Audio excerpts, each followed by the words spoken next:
Al Ginsberg, so glad to speak to you today and hope you will speak to me. Give me a call. You see the number there, 240-242-5646. Please also click like and especially please click subscribe. And if you don't like, let me know why. Let me know what I'm doing wrong in your opinion. I may not share that view, but I will definitely take it into account and I will almost certainly respond as well, unless you are a very frequent complainer. And then I will still respond, but maybe not to every single carp, every single criticism, every single negative comment that you may share.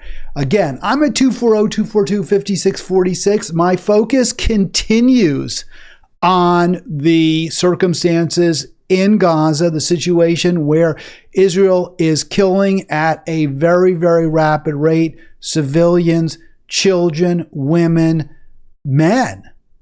Who are not involved in any way with Hamas, who simply live in an area where Hamas many years ago was elected to represent the people. And Hamas did commit a terrorist act back in October 6th, killing about 1,200 people.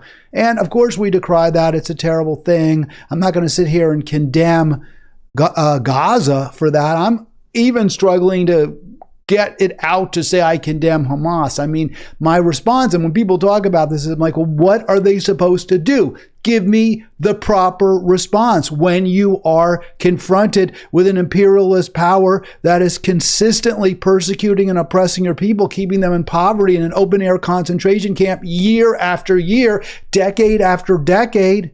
What is the appropriate response? How are you supposed to take on that occupying force? What is acceptable? I don't want civilians killed. That is awful. I don't want innocent people killed. I don't think Hamas should have killed those 1,200 people at the music festival. But I struggle to condemn an organization that in the end is representing people who are clearly the victims. Clearly the victims. You know, people say to me, well, what about bombing Dresden? What about that atomic bomb on Nagasaki? Do you condemn those actions?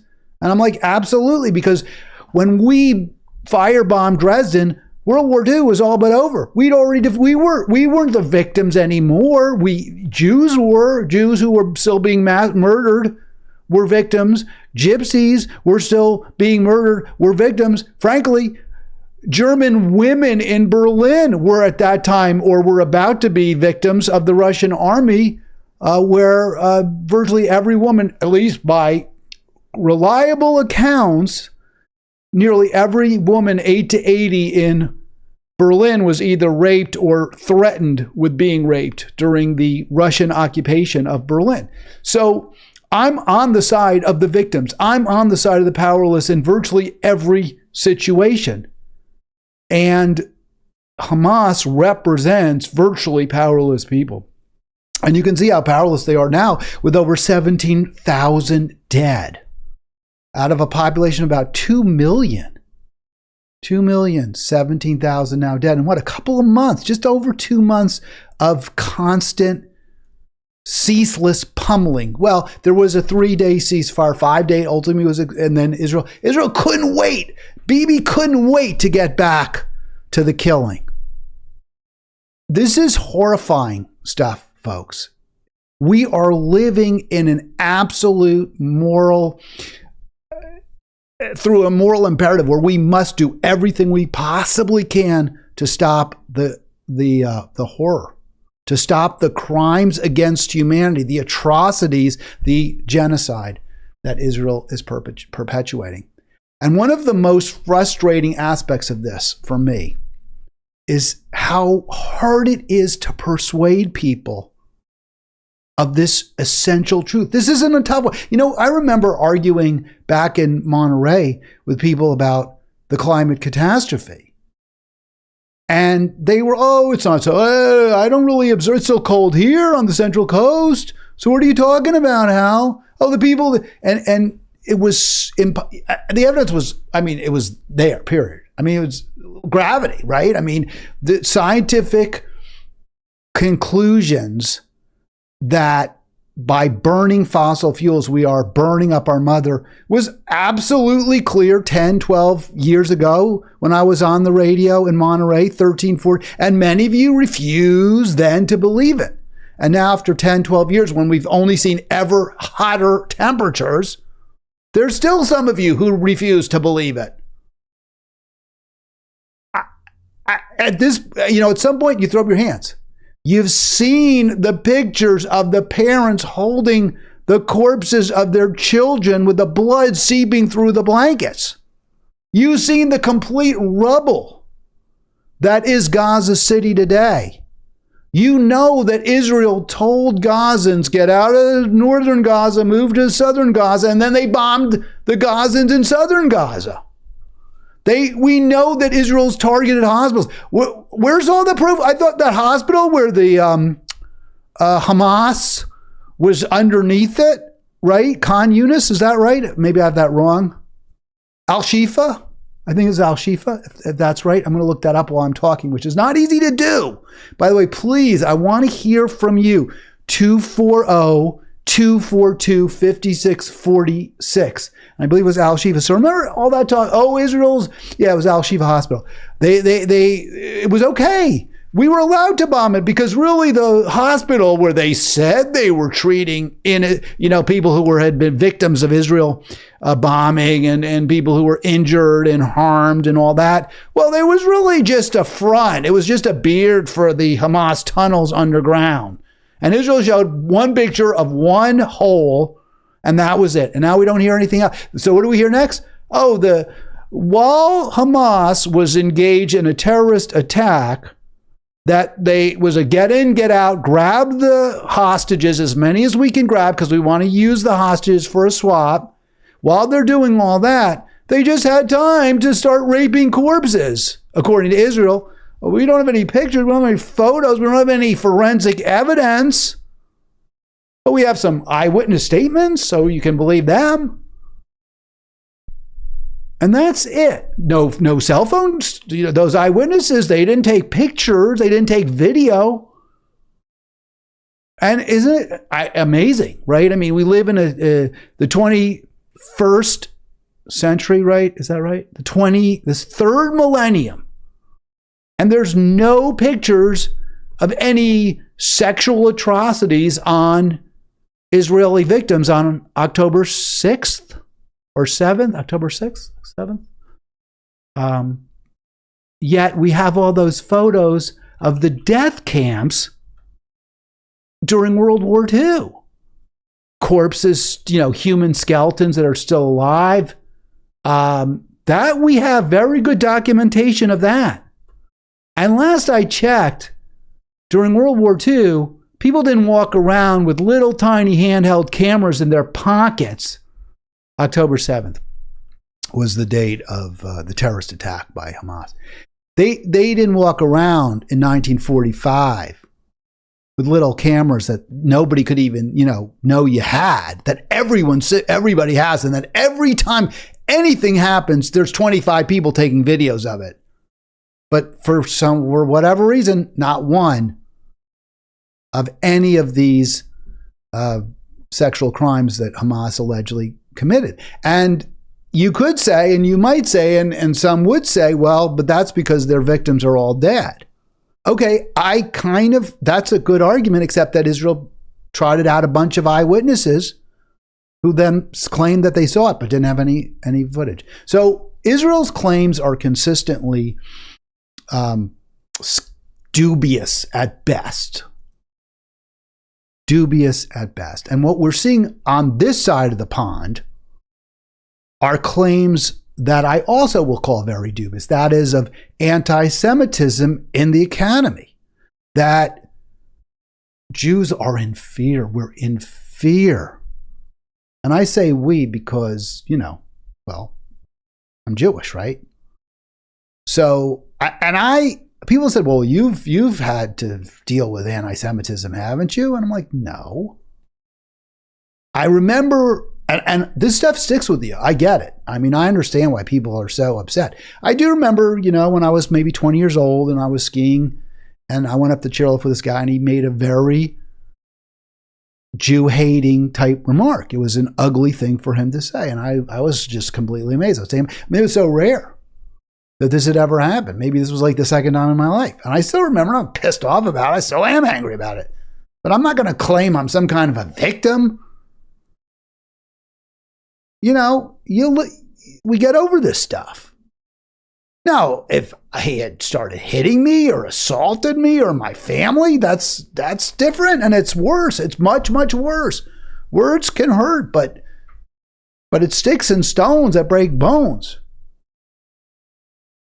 And what we're seeing right now aren't sticks and stones, but we're seeing bombs and missiles and guns that are just mowing down people in Gaza. And this has been going on for decades, as I mentioned. Well, one of the responses, and it is, I'll tell you what, as a Jewish person, for me, I mean, this is, I don't know if I should just say it's embarrassing. I mean, my God, your concern is you're watching you're seeing your co-religionists committing genocide in real time. And you're worrying about your own sorry ass. I just find that so upset. Now, if it were true, right? If it were true, and we all think about ourselves first. If it were true that there was some massive upsurge of anti-Semitism and Jews really were being killed or being attacked, assaulted, man, that's bad, right? I mean, that's really, really bad. That something would need to be done to protect people. And so I decided, because we're hearing a lot about it. We heard from Elena Stefanik, right? Whatever her name is, Elise Stefanik, Republican. Oh, what are you going to do about these calls for genocide against the Jews? When the real genocide that's happening right now is of Palestinians. But, we ask the president of Harvard and the president of University of Pennsylvania, these incredibly privileged people. What are you going to do? Isn't calling for the genocide of Jews some kind of a hate crime that we have to do something about that? Instead of saying, what the hell are you talking about? Give me some example. What? You're saying chanting from the river to the sea is a call for genocide? It isn't. That's just a lie. You're lying, Stefanik. That's what they should have said. Can't say that because that would really piss off their donors. But they don't want to admit, they don't want to say, well, yeah, it is genocidal call. So they parse language and they look really stupid. And frankly, for that, I don't have a problem with those people being fired. The president of Harvard is apparently safe. Claudine Gay has gotten a vote of confidence from her trustees, and she's staying. I read, and I don't have this clip. Unfortunately, but we'll talk about Maryland in a second, which I do have up.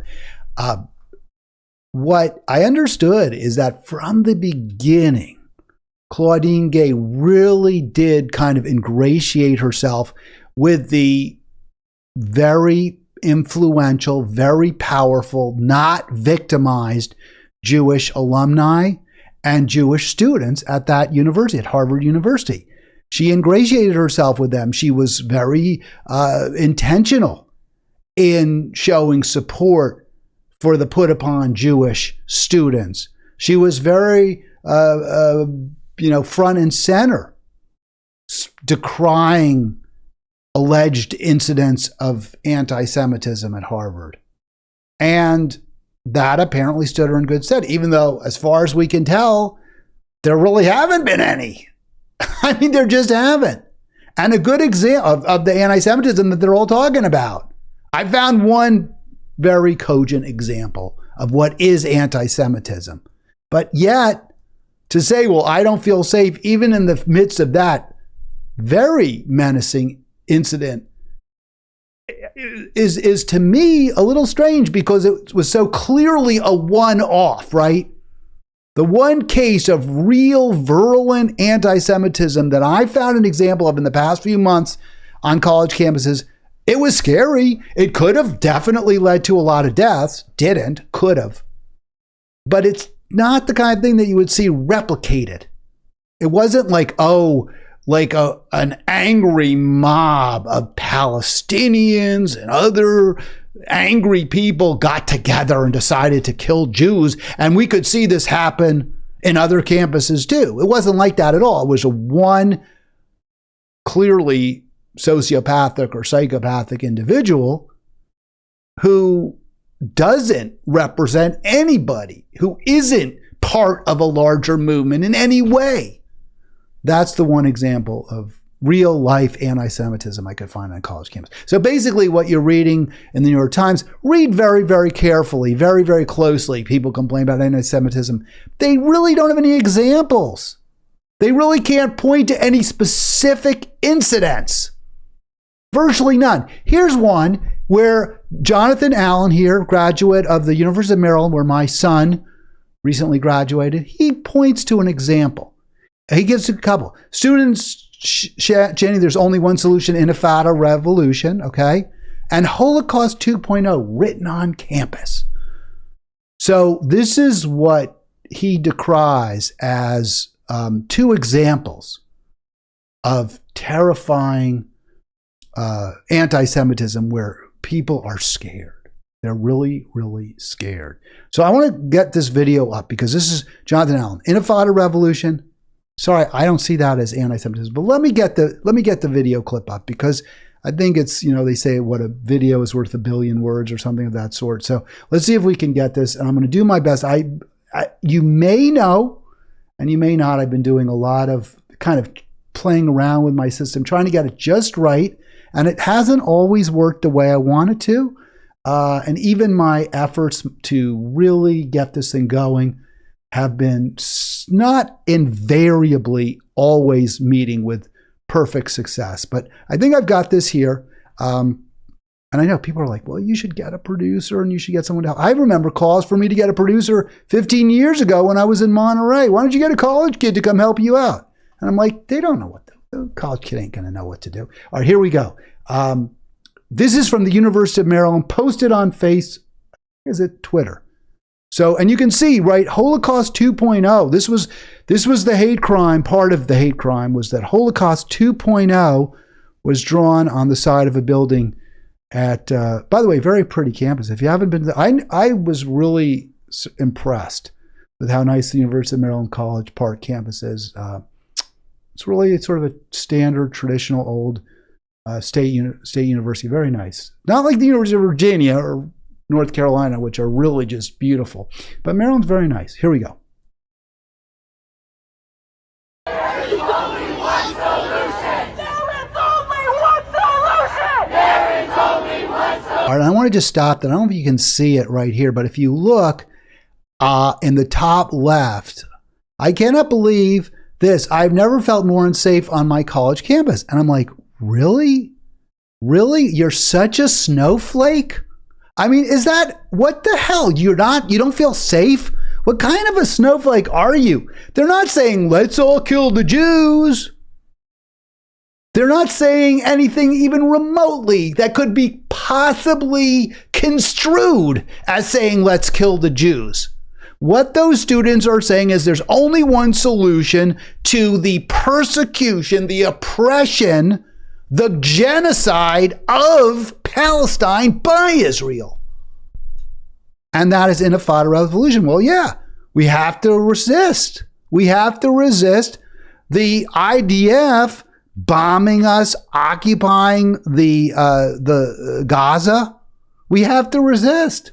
How the hell is that anti-Semitic? I'm trying to understand. Is the argument by Jonathan Allen that, or whoever wrote, I can't believe I've never felt more unsafe on my college campus, is their argument something like, well, the only way not to be an anti-Semite, even if you're a Gazan, is to welcome your Israeli oppressors? Is that it? As your new overlords? Is that the answer that he's calling for? Intifada revolution! Intifada revolution! Intifada revolution! All right, so there's nothing in there that's remotely calling for genocide or anything like it. You disagree. I really want to hear from you, because where? Show me the genocidal intent. Show me the statement that you believe in any way suggests that the students there were calling for some kind of pogrom, because I didn't see it. But I guess maybe this, I don't know.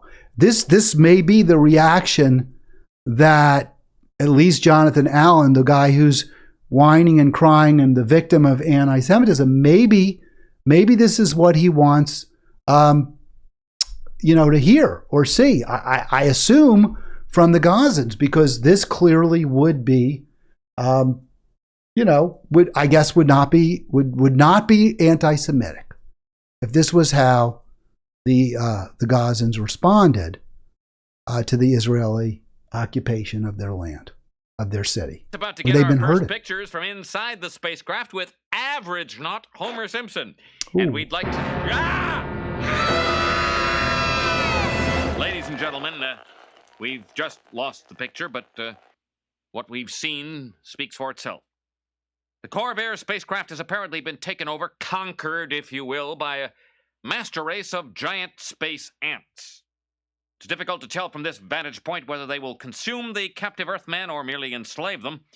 One thing is for certain, there is no stopping them. The ants will soon be here. And I, for one, welcome our new insect overlords. I'd like to remind them that as a trusted TV personality, I can be helpful in rounding up others to toil in their underground sugar caves. Don't worry, kids. All right, so there it is. I guess in other, a better response by the persecuted Palestinians and their cousins, daughters, grandsons in the United States would be to welcome their overlords. Clearly that would be perfectly fine with those complaining about anti-Semitism on college campuses right now. All right, 240-242-5646. Let me see. I hope I got that right. 240-242-5646. All right, let's get back into what. So the Intifada revolution clearly was not an anti-Semitic trope or some sort of, hidden call or, dog whistle. It just wasn't. It was very clear what it was. They're saying the only way we can ultimately respond and survive what Israel is doing to us is by resistance. That is not, that's not anti-Semitic. What about the Holocaust 2.0 sign, right? Because that was drawn in chalk on a building. I mean, maybe that would legitimately cause fear and trembling among at least some, maybe, right? Holocaust 2.0. I mean, the Holocaust, clearly one of the greatest evils ever. No irony intended by that statement. It's just absolutely the case. It's right up there with transatlantic slave trade and what we did to the native, what European Americans did to the Native Americans here. I mean, these are among the worst evils ever, right? No question about it. So what about this call about the Holocaust 2.0? So when I saw that, the first thing that went through my head was, when I saw the chalk was, okay, what the whoever chalked that is saying, there's another genocide. There's a Holocaust against Jews. We don't deny it. It happened, of course. And now there's another Holocaust. And this one, ironically, whatever term we want to use, is actually being perpetuated by the great grandchildren and grandchildren of the victims of that earlier Holocaust. So that first Holocaust in Europe in 1945, and now a second Holocaust in Gaza. And that's exactly what they were saying. And look who wrote this, Joel Lev Tov. Now, I could be wrong. It sounds pretty Jewish, sounds pretty Israeli to me. And this is at the University of Maryland. This is from the University of Maryland, one of their student papers there. So Joel Lev Tov, protesters at a pro-Palestine protest, it was, on November 9, shouted anti-Semitic slogans and chalked messages calling for a second Holocaust. So he says partly true. I don't know what was the anti-Semitism. I didn't hear any anti-Semitic slogans whatsoever. But he noted that the Holocaust 2.0 was meant to compare the war in Gaza with the whole Holocaust, not a call for a second Holocaust. So that's just a BS claim, right? There was no anti-Semitism. There was complaints of anti-Semitism, and the guy who posted them, Jonathan Allen, by the way, this isn't just some random nobody. Jonathan Allen had about 2,400 views of his post there about the alleged anti-Semitism at the University of Maryland. So again, what I said, stuff is BS. This is meant to distract you. They're just hoping some people will start talking about all the hate against Jews on campuses, so they'll stop talking about all the Jews killing Muslims in Gaza and the West Bank as well. The universities continue to demonstrate complete weakness, fecklessness. The flab. There's zero muscle. There's zero fight in the universities against this false narrative, right? That Jews are somehow victims on college campuses, which is just complete bull. They refuse to fight back. So here's what the University of Maryland, how they responded. And I mean, it really speaks for itself how ridiculous, wrong this comment is. But so what the University of Maryland and the president there said, Daryl Pines, we are aware, by the way, there it is. You can see the beautiful campus. I told you the campus is quite lovely there at College Park, and that is the administrative building, and it's really quite lovely. So what President Pine said is, we are aware of the hateful anti-Semitic sentiments expressed at the November 9 demonstration organized by Students for Justice in Palestine. We condemn it. So they condemn the demonstration in no uncertain terms. Okay, could you elaborate? What were those hateful anti-Semitic sentiments? Because I played you the video that was supposed to be the most egregious comments, right? The worst aspects of that protest. We didn't get all of it, of course, it was very short, but the guy who posted it, Jonathan Allen, clearly doing his utmost to present that protest as a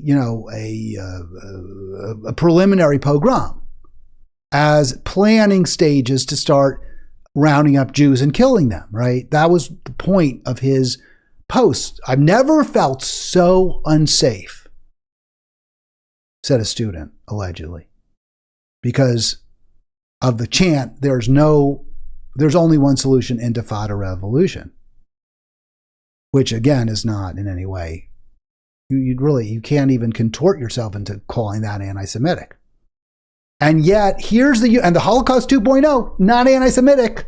They are just very aptly, very correctly, and tragically, ironically, comparing Israel's persecution, oppression, and now murders on a massive scale of Gazans to the Holocaust from 70 years ago in Europe. So, or 80 years ago. Wow, man, can you believe that? 80 years, man, wow. So I have no idea what hateful anti-Semitic sentiments they're claiming were expressed, because we sure as heck did not hear any. This stuff is so tiring, it's so frustrating, because what is so clear, these aren't hard questions, right? This isn't rocket science, what I'm presenting to you. It's just common sense. It's just obvious. It's easy, and yet you don't find it anywhere. All right, joining the race to the bottom should be no surprise. Anyone who's followed his career, President Biden. So here's what the White House released last week, right after the college presidents basically were like pathetic, right? They were just utterly pathetic, had no idea how to respond to right-wing attack by Elise Stefanik. And you know, if you want to fire them for that, I have no problem with it. If I'm hiring somebody to be the president of Penn or Harvard or MIT, I would expect that whoever I hire would be incredibly powerful speaker, articulate, would be able to present a truly humanistic view, I should say, a humanistic view or picture paint of the future, of a better world, and would be able to stand up to ignoramuses and bullies like Elise Stefanik. But since we saw that Claudine Gay can't do that, isn't capable of doing that, since we saw that the former Penn president clearly could not do that, Liz McGill, you know, fine, fire him. Doesn't bother me. Of course, the White House can't resist an opportunity to side with the right wing, right? So and this is who maybe you think we have to vote for. We can't afford, I wish I had the luxury of voting for somebody other than Joe Biden, but I can't afford it. You know, I would say the people of Gaza can't really afford another 4 years of Genocide Joe. The only argument you can make about Genocide Joe is that Trump is even worse when it comes to supporting the killing of Palestinians. Yes, he is. But I think with Trump, look, you know, he's for getting out of Ukraine. He's right there. Clearly that war, we already know that's a disaster now. The New York Times even admits it. Failed. Front page New York Times. It's a failure. And to Trump's credit, he really went after Netanyahu. And Netanyahu totally deserved it. The sad thing is Trump is all for killing Palestinians. So back to Biden. The White House condemns the president, 3 universities. Not because they failed to stand up to Elise Stefanik, not because they didn't say no. The genocide we are worried about right now is what's happening in real time in Gaza. Not because they said something like that. Not because they failed to say that, to stand up for the real victims, but because they didn't buy into this bullcrap narrative that the Jewish students are somehow unsafe at their campuses. So Biden, my decision not to support you looks stronger and stronger and better. Just a couple more examples of non-anti-Semitism at college campuses. So the school we're hearing a lot about is Harvard, and you know, these students there are unsafe. And so I was really trying to find examples of anti-Semitism. I gave you a non-example from the University of Maryland, where Palestinian students or Palestinian American students protested and called for intifada, not anti-Semitic call, but calling for resistance to oppression against the overlords. And in Harvard, I tried to find, well, what's going on at Harvard? Because the president there, she apologized. She said, "Oh, I'm so sorry. I should have been more clear about how wrong threats of genocide, which there aren't any. But I still should have, made the point that hypothetically, if somebody was, and you haven't presented one example of anything like it, but yeah, hypothetically, if someone said we should have another Holocaust of Jews, I would be say that's bad. I guess she should have said that. Yeah. I don't know. Is that what she's supposed to say? I don't even know. Here's an example. So here's an IDF student, right? Israeli Defense Force. He's in the Israeli army, and he's also a student at Harvard University. So there's like a totally unimpeachable source, completely unbiased. This guy, I'm sure he sees it exactly objectively. He can empathize with the Palestinians, and he can see what it was like for the Jews who were murdered, Israeli Jewish people who were murdered on the 7th. So he's a perfect person to talk to about anti-Semitism at Harvard. So on the first day of the war, I woke up in Boston and realized at that moment what a disaster had occurred. I was an officer in the IDF. I called a former colleague and said, "Oh, this is crazy. My feed is full of horror stories about the Nova Festival, and there's nothing going on here. Everyone's business as usual." I don't think there was. I remember that day, people were very upset, very concerned about what had happened in Israel. So that right there reflects,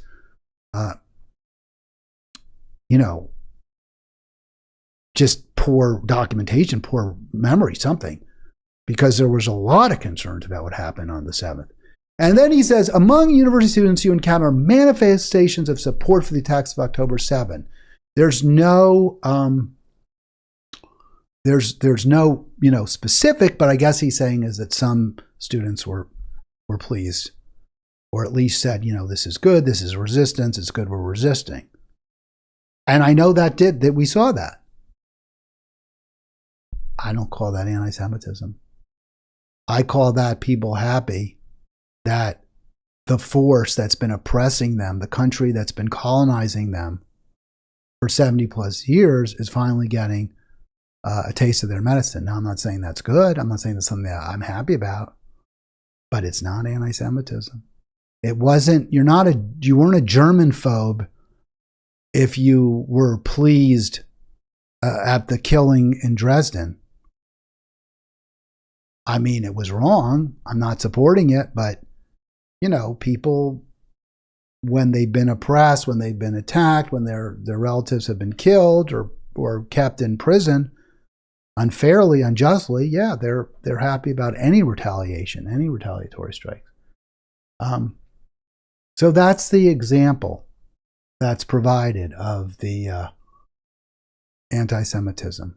Is that any time you support anybody who supported or expressed any kind of joy or pleasure or happiness or anything at what happened on October 7th, that is proof positive of anti-Semitism. And it just isn't. It just isn't.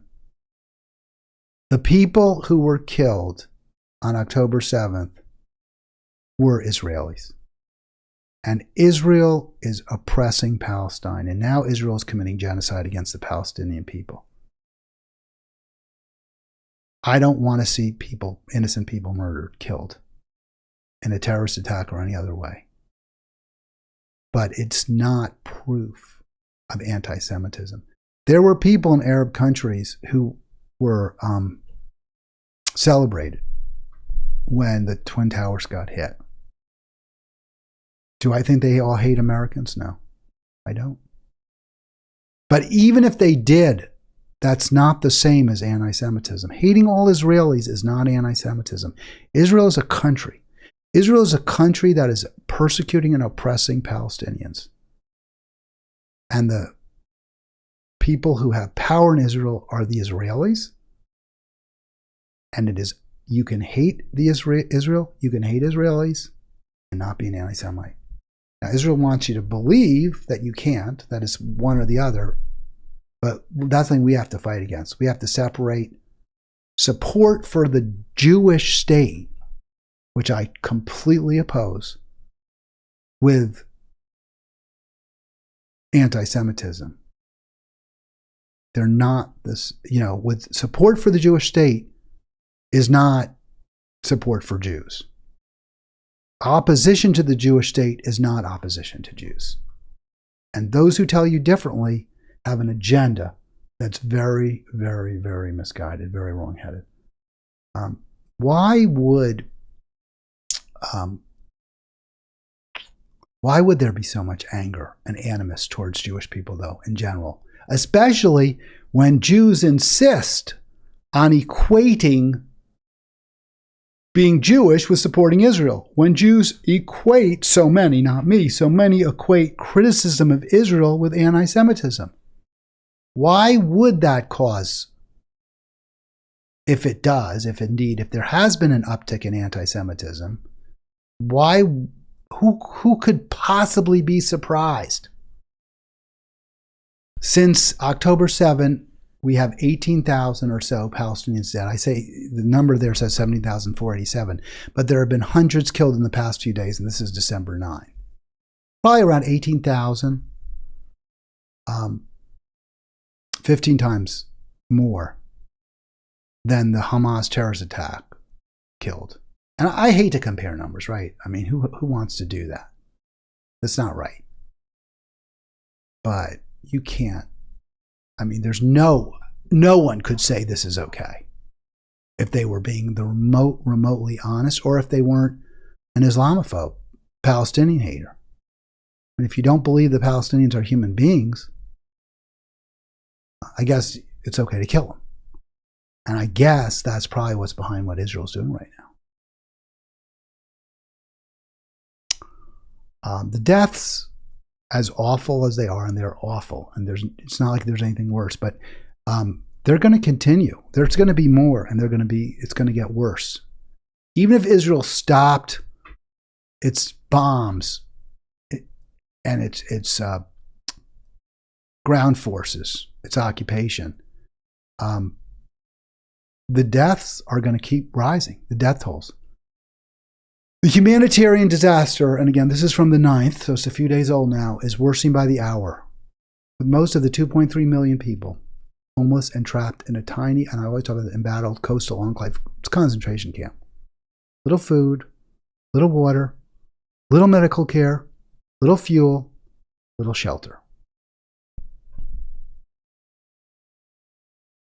But hey, if you want to cry and whine because some folks at your campus talked about Intifada, I guess if that's your take, that that's somehow anti-Semitic and you're the victim, go ahead. Wow. I mean, I guess, do they even believe they're the victims, or is it just all distraction? Lord knows. I can't tell you. I can't answer. So more, I want to get to, so college campuses. So I did want to say, and I'm not going to ignore it. Well, let me get back. The White House, I didn't give you the full Monty on the White House. I want to do that real quick. So here's the statement by the White House. It's unbelievable that this needs to be said. Calls for genocide are monstrous and antithetical to everything we represent as a country. All right, let's address that first of all. Obviously, that's bull. This country was built and born on genocide. Now, did we deliberately want to kill all the Indians, all the Native Americans who were here first? Sometimes, yes. There was definitely ethnic cleansing. The Trail of Tears by Andrew Jackson. That was genocidal. Sometimes it wasn't deliberate. Sometimes it was diseases that killed so many millions of Native peoples. They had not been exposed to the diseases that had become endemic in Europe, like smallpox. So that, I guess you wouldn't say that wasn't deliberate, but the impact was for sure genocidal. So to say this is not what we stand for or represent as a country is ridiculous, because we were founded. We began by taking the land from the people who lived here and killing them deliberately and, by happenstance. So that's BS, first of all.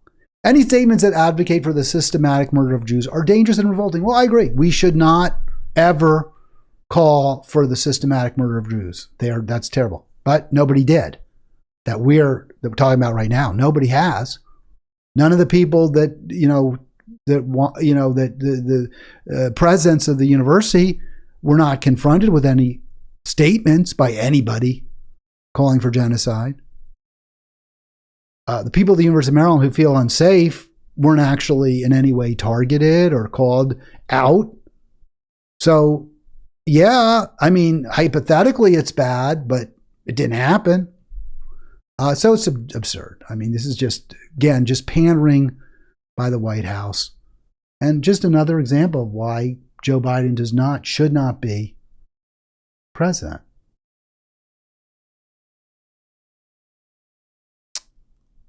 Okay, so there is anti-Semitism out there. Okay, so I promised you I would talk about that, and I will. I'm not going to ignore this. This was from Cornell University, and a student there named Dai, D-A-I, posted threatening messages at the. Maybe is he a student? I said he was a student. I thought he was a student. Pretty sure he's a student. Was a student. So he did, in fact, call for death. One sociopathic student. No following, no supporters, not part of an organization, just kind of a kook. Threatened to shoot up a dorm where there's a lot of Jewish people, or dining hall, rather, where there's a lot of kosher meals are served, and threatened graphically to kill Jewish men,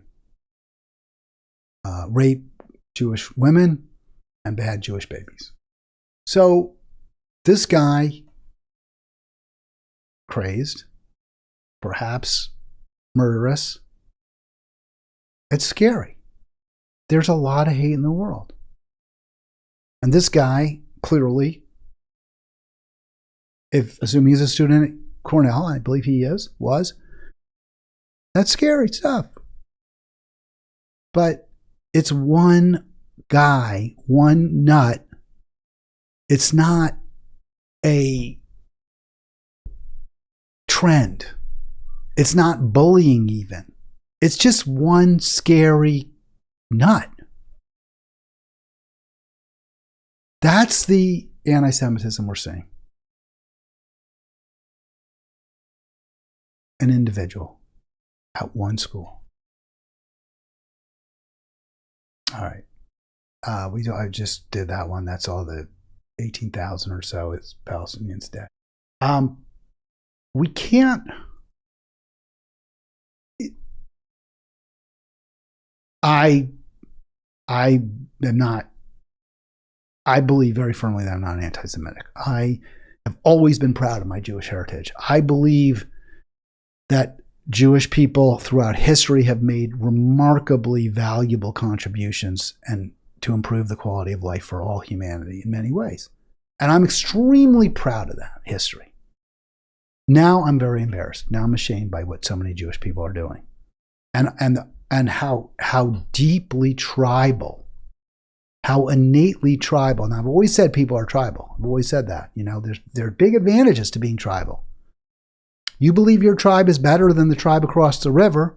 If you believe that God is on the side of your tribe and not the tribe on the other side of the river, if you believe the tribe on the other side of the river are a bunch of heathens, then you're good going over there, killing them, raping their women, stealing their land, and taking it for yourself.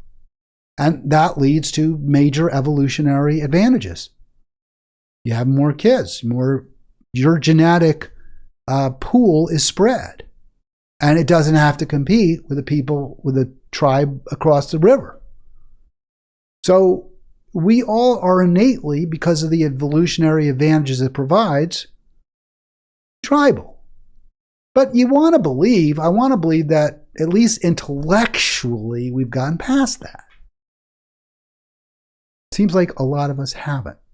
So I saw this on Facebook, and I wanted to share this. This was from one of my new friends on Facebook, and so glad to have her listening and being a subscriber. And hopefully she'll come on and join me in the new year. But I don't like to put anyone's name out there unless they agree, so I haven't in this case. So it says Hal Ginsberg, but this is one of the new friends who wrote, ironically, Hal, I was at a bar mitzvah this weekend with many what I thought to be liberal, democratic Jewish people. What they shared is that Biden is losing the Jewish vote, possibly themselves included, for being complicit in the squad and other progressive statements in support of Palestinians. Seems he can't win on this one. And that it was a response to where I said Biden's been far too complicit. He's going along with the Israeli genocide in Gaza. And what this commentator is saying, well, whether you're right or wrong, there are a lot of Jewish people who feel like he's not strongly enough for Israel.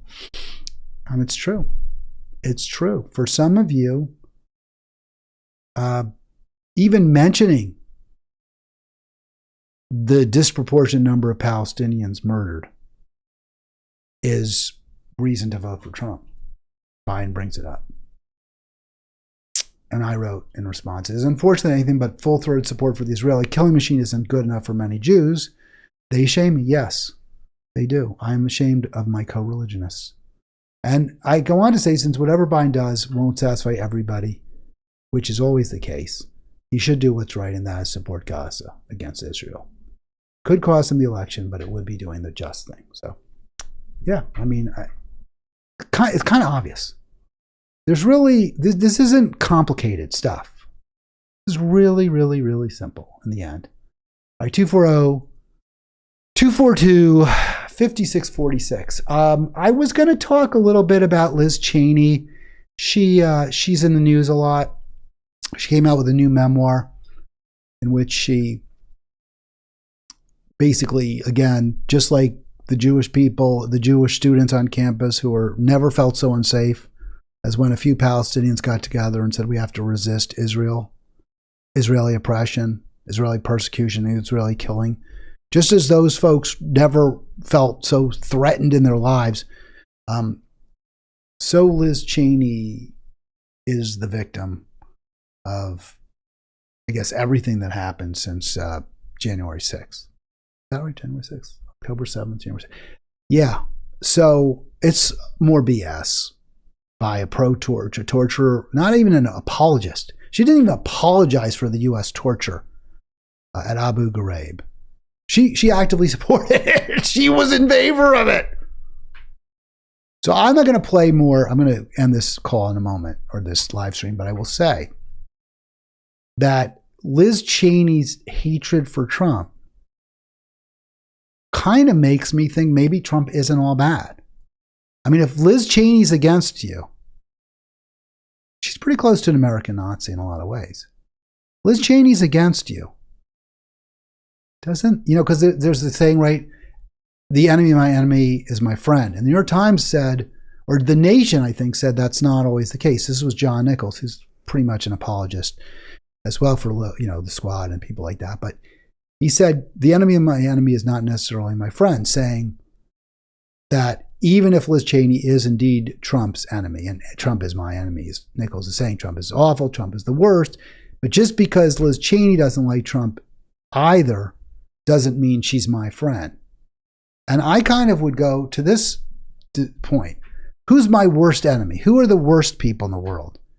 Well, the worst president in the past 50 years is George W. Bush.